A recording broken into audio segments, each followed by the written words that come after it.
Hey everybody, welcome back to the live interviews. I know it's been a little bit. Obviously, I have been focused on Las Vegas's 10th annual NF Hope concert. It still seems weird to say that we have had 10 years of the NF Hope concert. And we're excited that that's actually spilled its way into the live interviews. For those of you who don't know where the live interviews got its start, earlier this year when we were faced with canceling our New York and Chicago NF Hope concerts, we decided that we were going to take those and make them our first virtual event. It was a huge success, and as always, there's a long line of very generous talent out there, and there are so many we couldn't fit them on the stream. So we decided to start a weekly interview series where we would invite them on to, maybe do an extended interview, something we couldn't do in the concert anyway, talk about their lives, see what they're up to, especially during COVID, and then do a little virtual performance. It's done so well that here we are on episode 18. We're excited to have our guest today, and welcome to the live interviews.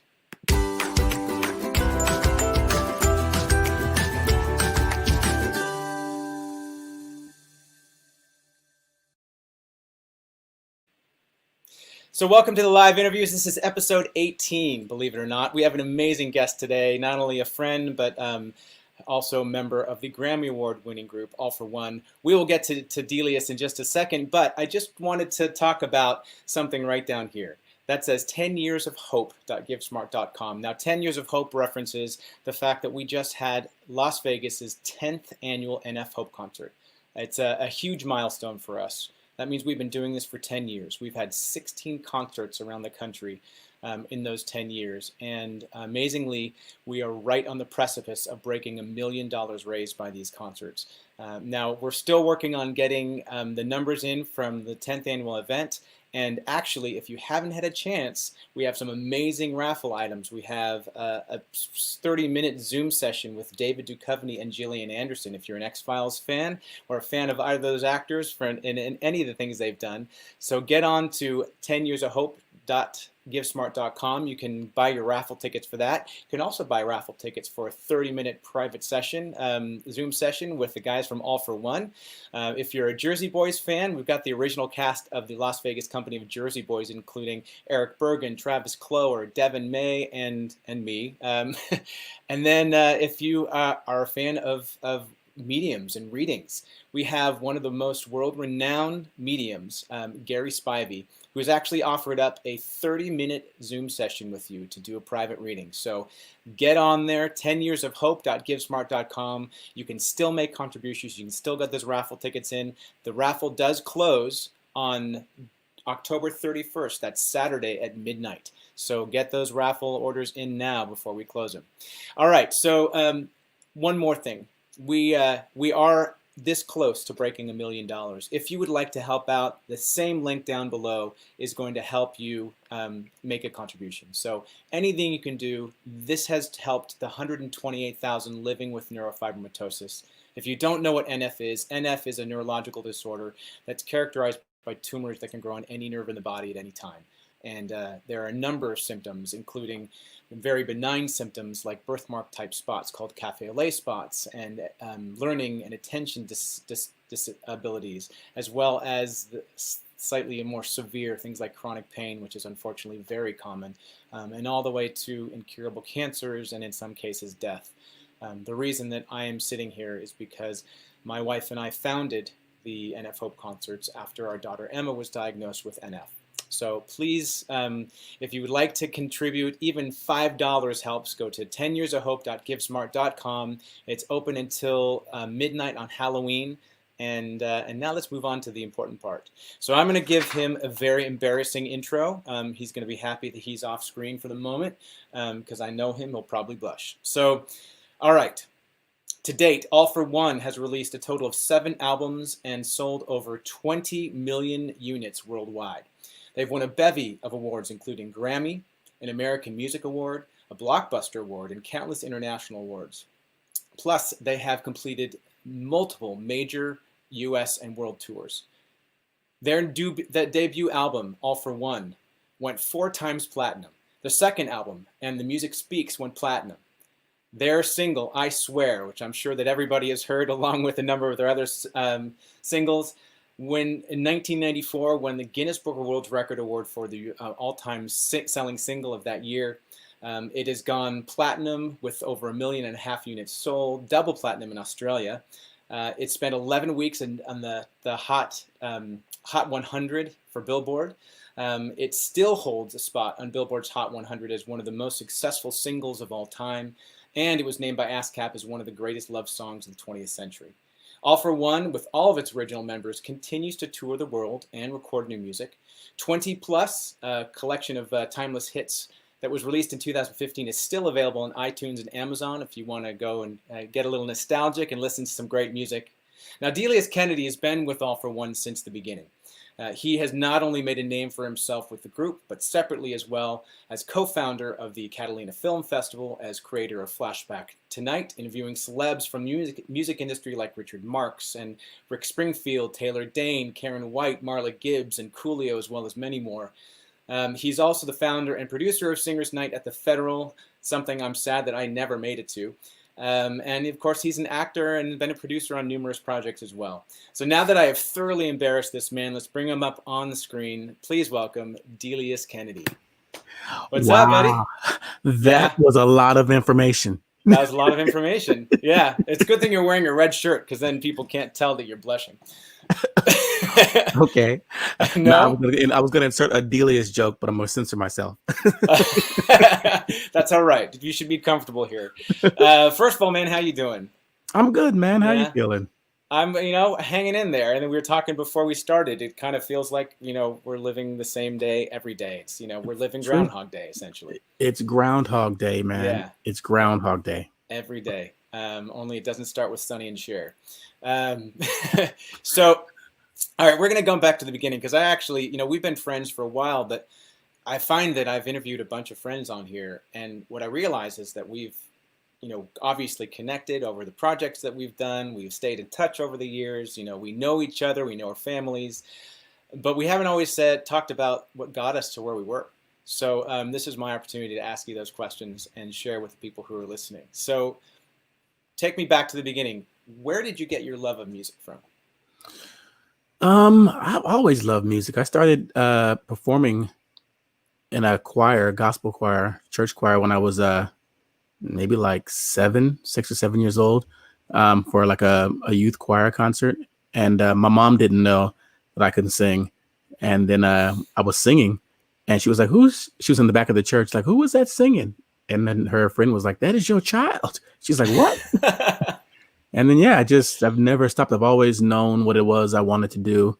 And I did all the theme park shows, Six Flags, Great Adventure in New Jersey, and, just struggled and pushed to make it reality. So did you have a mentor that sort of helped you get there? Was it a parent? Was it who is it that sort of influenced you to go from singing in a youth choir to making a go of it?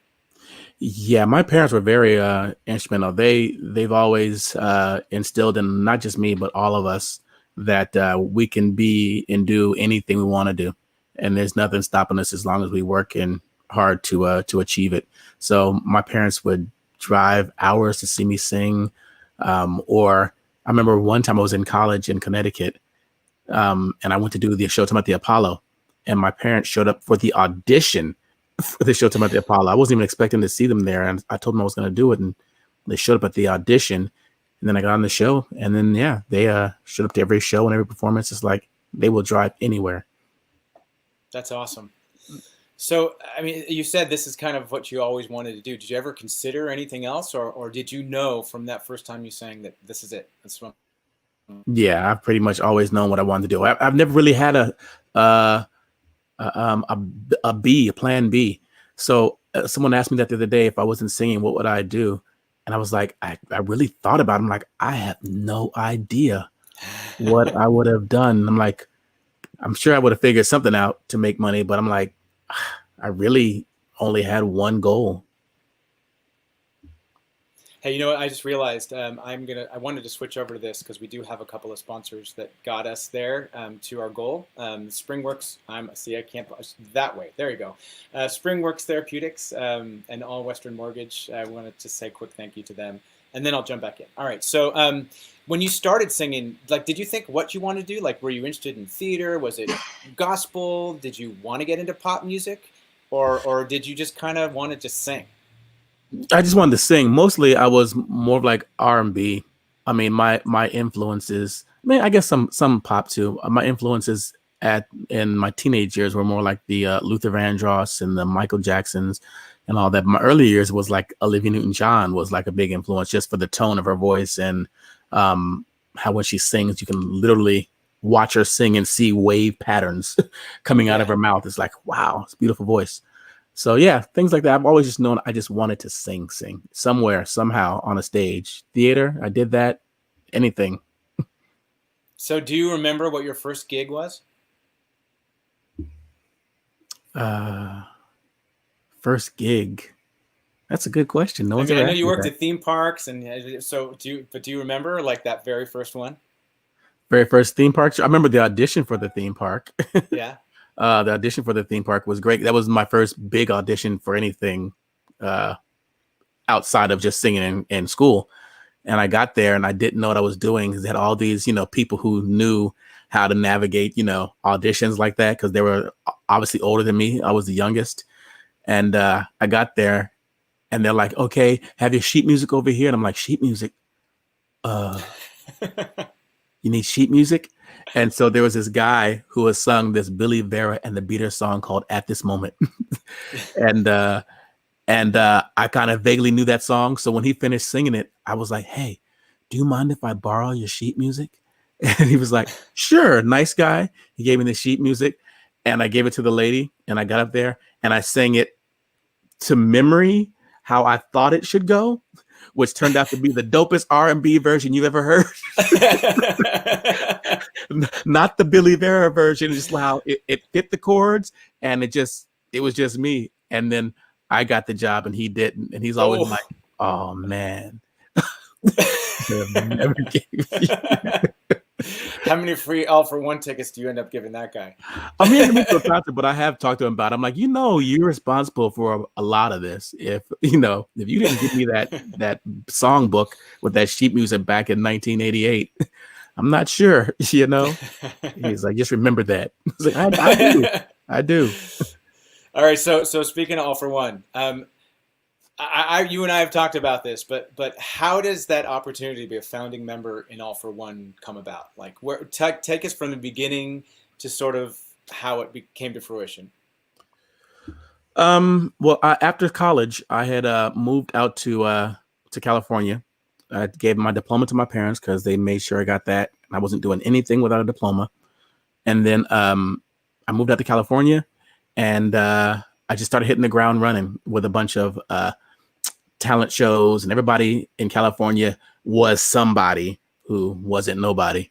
And they're like, yeah, I know this person, da, da, da. But it all led to a different showcase, a BMI showcase, a showcase. Or in my case, what if it would be now would be like the singers night, someplace to sing and to learn your chops. And then a friend of mine that I knew from high school said, hey, there's a karaoke contest in the Antelope Valley, which is like an hour away from where I was at. And I was like, I can't go out there. I don't have no money for gas. My beat up car is shaking. She's like, the prize is $977. And I was like, I need money. And I usually do pretty well in karaoke contests. So I'm like, okay.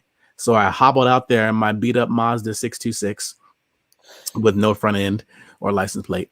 And I got out there and I sang At This Moment because that became my go-to song after that. It was like the best R&B version ever. And I tied with two of the guys in the group, Jamie and Tony, the white guy and the black guy, who were singing Ebony and Ivory. Nice. And so we tied to come back for the finals, and then we all lost to some girl singing Memories or whatever. And then Jamie had said to me at that point that I have a record deal. And I was like, yeah, I've heard this from everybody. Everybody has a record deal and nobody really has a record deal. And so I took that videotape that I got as a consolation prize of losing, and I sent it into Arsenio Hall. He was having his Flavor of the Future, i.e. American Idol style contest. And I got on there with that videotape that I lost at the contest with. And pretty much went from there. I got home from my temp job, and there was the person on the phone from a record label saying that, hey, pretty much offered me a record deal over the phone. And I was like, whatever. This is not how it happens. So I didn't recognize the voice, and I thought it was a friend of mine playing a joke. So I called back being the worst person ever. I won't say the word, but I was like, yeah, someone's handing out record deals, over the phone. And he's talking and he's talking. And at the end of it, he's like, well, it doesn't sound like you're interested. And he's like, but Jamie and Tony said that call you. I was like, whoa, whoa, whoa, whoa, whoa, whoa. From the fairgrounds? He's like, yeah. He's like, bruh, you might want to lead with that. Why would I believe that some strange producer is calling me? And he's like, so are you interested? I'm like, yeah, I'll come down and I'll audition. And I came down, auditioned for the record label. And 3 months later, So Much in Love was on its way to top 5. Amazing. Yeah. Crazy, that's huh? incredible. Crazy. So you get this call that you're in this group. At the time, did you kind of realize or think that it was a big deal, or were you just excited to get the next gig? I guess I was kind of excited to get the next gig, only because, I'd been in LA for so long and everybody had, promised you everything and everybody's got a record deal. And it wasn't a big company. It was an independent company. I mean, if it was a deal with like, Atlantic or Arista, I'd have been like, this is it. But I didn't even tell anybody. Once I signed the deal and we recorded the song, and then the song came out and started rising. And then we did a video. Up until we did the video, I still hadn't told anybody. Like, just in case. Really? I don't want to be the person that's like, oh, remember when Delious thought he had a record deal? So my brother is in the military. Didn't even tell him. And he was in Okinawa and the video came on MTV. And he said he looked up at the screen and he was at the lunch hall, the mess hall, and he like choked. He was like, he said, that's my brother. He's like, so the first time he heard about it was when he saw the video. And a lot of my friends were like, that's Delious. And a lot of people were I just wouldn't tell anybody. So really? Okay. Yeah. So when did like the enormity of this hit you? Was it like when the debut album dropped or when the song hit number 5, or was it when you got your Grammy? Like when did you go, okay, I'm going to tell people now. I mean, they already know, but like this is real. This is serious. Well, yeah, I told people when the video dropped and was starting to rise on the charts, and when it got to like 5, I was like, holy crap, I have a Billboard Hot 100, top 5 hit. And then people had seen the video and I started telling people, but I never ever got the full enormity of what was happening, because I never lived in the moment. I would never, to me, it was just too good to be true. I was like, I've seen these stories, I'm like, yeah, you have one big hit and you have to tell everybody and then you never heard from again. And then I Swear came second and everyone was going crazy over that. I mean, radio stations were playing it off of cassette tapes that were sent just to preview. They're like, put it on now. I'm like, they're off of the cassette tape? Who does that? And I'm like, I'm listening to it. I'm like, they love this song that much? I mean, I love the song, but I didn't know it was, that song. I'm like, when I first time I heard End of the Road, I cried. I was like, oh my gosh, this is beautiful. I'm like, are people doing that to this? And I'm listening to it. I'm like, and people are going crazy. And I'm like, all around the world, every country was just like, this is incredible. I'm like, but still, I was like, oh no, I'm not going much God, too good to be true. I Can Love You Like That came after that. Same thing. I was like, nope. So I never, ever lived in the moment because I kept thinking, this is it. It's going to end for every single. So I was like, I never bought fancy things. I'm like, save the money because I've seen the behind the music stories, I've seen everything. I'm like, I'm prepared for this. Save everything. I bought a Suzu Rodeo. The other guys bought Honda Civics, and we had the number 1 song for 11 weeks. I'm like, nope, not spending nothing. So you all were kind of on the same level there. Like you didn't want to celebrate too much, but it was happening. Yeah. I was like, I didn't party with people. I had a few celebrity friends, but outside of that, it wasn't till after it slowed down that I looked back and I was like, okay, that was amazing. 5 years. I'm looking at what we've done. The Grammy, that I take it back. That was unbelievable. Yeah. When that happened, I was like, what is happening? happening? First year out, Grammy, and then my mom and my other mother called and they were like, "Do you know? We looked it up. There are a lot of people who don't have Grammys." I'm like, Yeah. "Who?" She's like, "Madonna doesn't have a Grammy right now." I was like, "What?" Yeah. And she started naming all these big people that I grew up listening to that don't have a Grammy, and she was like, "You have a Grammy." I was like, "Oh my God!" So that sort of hit me a little bit, but I Yeah. still never lived in the moment. That's amazing. I mean, Yeah. I suppose it's probably a safer way to go, but I mean, did you look back and sort of wish that you had celebrated it a little bit more? Yes. Yeah. Yes. I look back now, and it's one of my things I tell newer artists. I'm like, if you're in there, just try to enjoy it a little bit. Don't go crazy, no drugs and what's called, but Right. try to, enjoy it a little bit because you never know when it's going to end, which was what I always kept thinking in my head. But, Right. try to have fun. This is a big thing that you're doing. Yeah. So, all right. So you guys split from Atlantic and Blitz, and you kind of, just a couple years after that, started sort of exploring some other stuff outside of All for One. I mean, you started, appearing in movies and popped up as a producer of little things here. In 2010, it's 10 years later, but still you co-founded the Catalina Film Festival. Some call it like the Cannes of the West, and you started doing things like Singers Night at the Federal and Flashback Tonight. You even were a photographer. That's right. I've totally forgot about that. Yeah. Yeah. So outside of All for One, I mean, obviously you had some trouble celebrating that. Like, are there any of these things that like really stand out to you? Like any of the things you've done in the last, say, like 20 years that you have, like, these are the gigs that I've really enjoyed? Yeah, I pretty much enjoy all of them. I only get into stuff that I enjoy. Well, Yeah. I'm lying.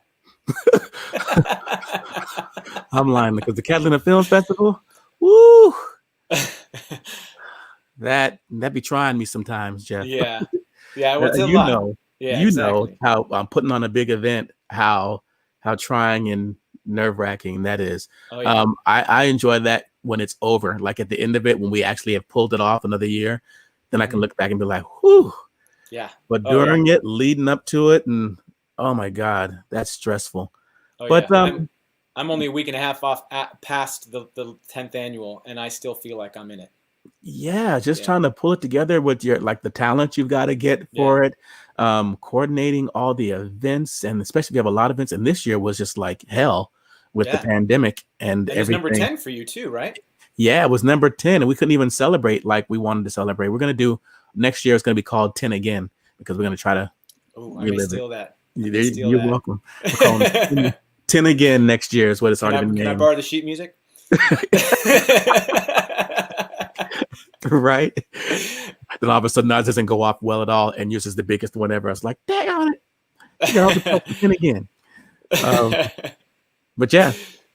So all right. So speaking of having my event go off the biggest it's ever been. Honestly, we've been lucky enough to have you guys on the show on the NFL concert a few times. Well, All for One twice, and then you came on with Jeff Timmons and by yourself that one year.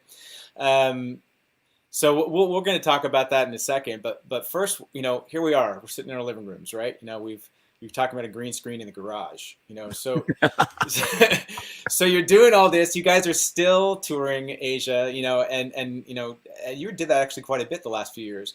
So COVID hits. What are you doing? Like, what have you been up to? Absolutely nothing. I'm in Virginia now. I lost my mom a year and a half ago, maybe. Wow. A year and a half ago. That doesn't seem real. And so I had to move to Virginia, leave Los Angeles to take care of my dad. My dad has Alzheimer's. So I pretty much, just been being a caregiver at the moment with Pops. And like you said, every day is Groundhog Day. It's the same routine, getting up. I'm very domesticated. A lot of people don't believe it because I was the very bougie, don't get my hands dirty, no manual labor type of person. But that's out the window, Jeff. Yeah. I'm got chainsaws. I'm chopping wood and cooking breakfast and dinners, and I don't know who I am. but I'm doing it. you Well, know. it's 2020. You're in good company not knowing who you are. Yeah, exactly. So So how speaking of which, how are you, like, how everybody's sort of handling this differently, like how they feel with what's going on? I mean, it's been a hell of a year. We've got a pandemic. We've got, we've had dealt with police brutality and protests and the resurgence of movements and the final awakening of way too many people who weren't already awoken. And then this contentious election. So, where are you sitting? Like how are you really doing? um I'm okay. If we're talking election wise, I'm just counting down the days and I'm praying for the correct outcome this time. If that doesn't tell you what it should be. Yeah. But I'm nervous because I'm like, I don't know, man. I don't want to believe any polls because of what happened last time. So I'm just like nervous. I'm ready for Tuesday to get here, Yeah. but I'm nervous for the end of the night to be like, what the, how? Yeah. You know? I know. Well, we all experienced it once already, so Yeah. we definitely want to see the change. Yeah. And then the whole BLM and the, the whole, police, and it's just a crazy time. I mean, I don't even know how to describe it. What's going on in America. I mean, just looking at America. I posted the day I don't even recognize America as the world used to see America, or as we used to think of how America was. It's like it's hard to look at everything going on TV, on the news, on social media, and be like, is this the same place? So yeah, I mean, part of me feels like this is a reality that existed before. It was just shrouded, and now it's not. And in some ways, that's good because it has made some of the people who are hiding in silence or being safe and not wanting to rock the boat and not standing up next to the people that need to be stood up next to. And I'd hope that the outcome of that is eventually good. But I agree, that the divisiveness, the hate that is so much in the forefront is something that needs to change. It's actually, some of the guests I've had on here in the last 18 episodes have been on specifically for that. But I think we're all ready to sort of bear down with somebody that we trust taking us there. So I hope that it can be repaired. I feel like it's going to take a minute. I yeah. think there are a lot of hurt in everybody's heart from both sides, and it's like, I've had to delete people. I've never deleted friends before, and it's not because of who they support politically, but just when you start to realize who they are, it's like, oh my Lord. Yeah. I was like, have you always been this way? Been hiding this? One of my friends was like, your clan is out there burning stuff down. I'm like, your clan is out there as well. He's like, nope, my people are at home watching TV. I was like,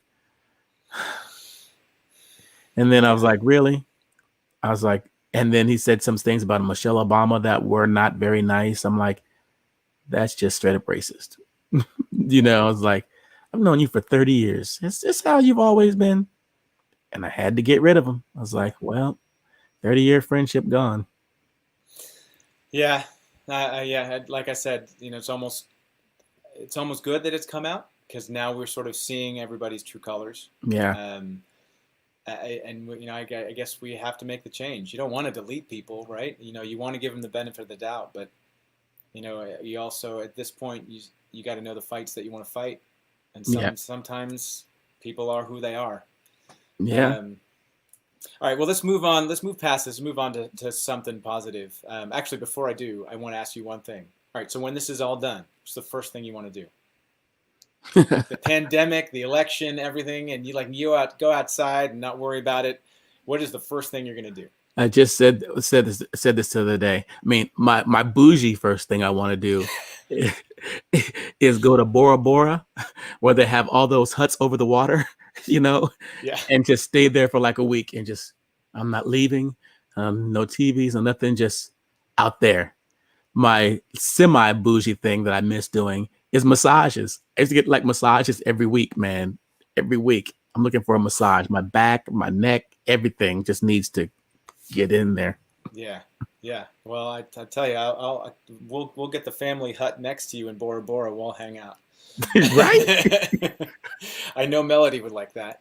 All Oh, right, so again, moving on to the more positive from everything that's going on around us. the positive. Yeah, you guys have been shared the stage on the NFL concert a number of times, and Emma, and why we do this, and I got to say that looking right now at 10 years, it makes you sort of revisit everything that you've accomplished and how you got here and who helped you get here. And truly, I think that the realization is that there's just nothing more meaningful than having your friends stand up with you on that stage, stand up with you against that cause, especially when it's so personal. So I would be remiss to not just say thank you to you as a friend, and to the guys in All for One for coming out and helping make this venture of ours a success and getting us to where we are. 10 years and $1 million. It's nothing to shake a stick at.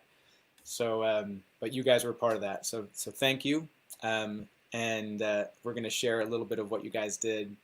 2018 was the second time you guys performed, and you did a few of your hits. But since we always do, I swear, we'll try another one. This is I Can Love You Like That.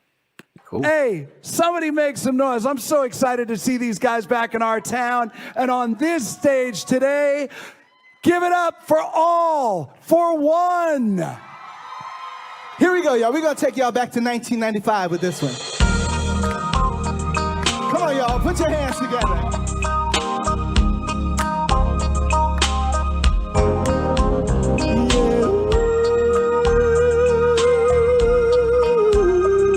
I can love you, love you, love you, you my girl.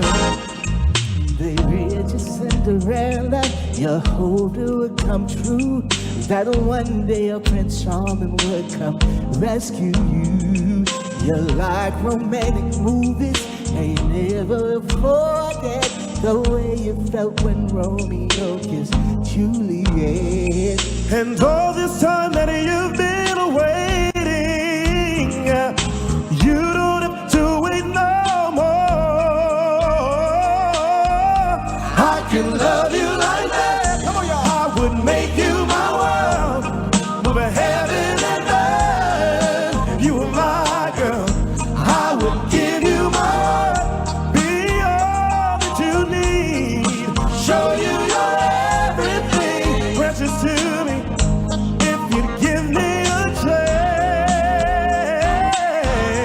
I can love you like that. You like that? I can love you like that. I never make a promise I don't intend to keep. So when I say forever, forever's what I mean. Well, I'm no Casanova, but I swear this much is true. I'll be holding nothing back. Oh, when it comes to you, you dream of a love that's everlasting. Well, baby, open up your eyes. I can love you like that. I would make you my world, over heaven and earth. If you were my girl, I would give you my heart, be all that you need, show you your everything, precious to me. If you'd give me a chance, I can love you like that. You like yeah. If you want tenderness, I got tenderness, and I see through until the heart of you. If you want a man who will understand, you don't have to look very far. I can love you, girl, I can love you like that. I can love you like that. I would make you my world, heaven and earth. If you were my girl, you were my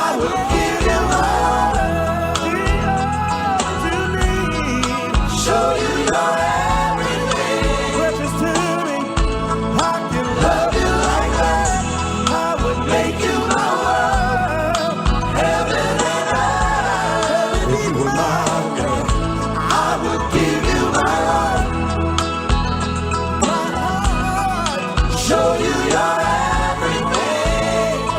You're everything. I can love you like that. I will make you my world, heaven and earth. If you were my girl, I would give you my heart. Show you your everything. All right. All right.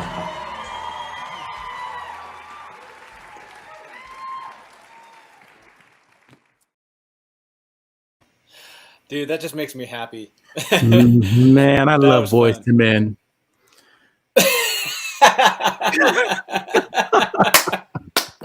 They're amazing, aren't they? You made me clap so hard I knocked my earphone out.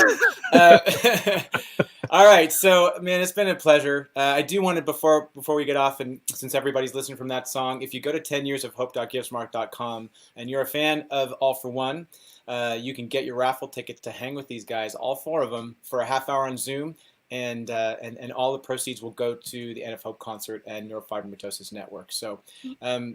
Buddy, it's been great hanging with you for a half hour. It's more than I've done in a long time, and when this is all over, whether it be Bora Bora or a coffee shop, I'm down for hanging with you. But thank you for everything you've done for this cause. Thank you to the guys. So make sure to pass that on to them, and take care of yourself, man. Absolutely, right. man. Thank you for having me on. And yeah, I got to get back to Vegas, and we can hang out or do something. So definitely I would love that. Unless all that talk, and you didn't mention of your own credits and Smokey Joe's and the great Elvis impersonator that you were in Smokey Joe's, and how you leaped way up on a jukebox every night without falling. If that's my big credit for Smokey Joe's, I guess I'll take it. And then there's Jersey Boys, but that's trying to be Smokey Joe's. We all know. All right. All right, everybody. Thanks so much for joining us for episode 18 of the live interviews. We'll be announcing our next guest soon, and we will be back on track now that we have finished the concert. If you want to help us get to that $1 million goal or get tickets to hang out with these guys, again, 10yearsofhope.givesmart.com. D, it's been a pleasure, and thanks so much to everybody. Have a great day.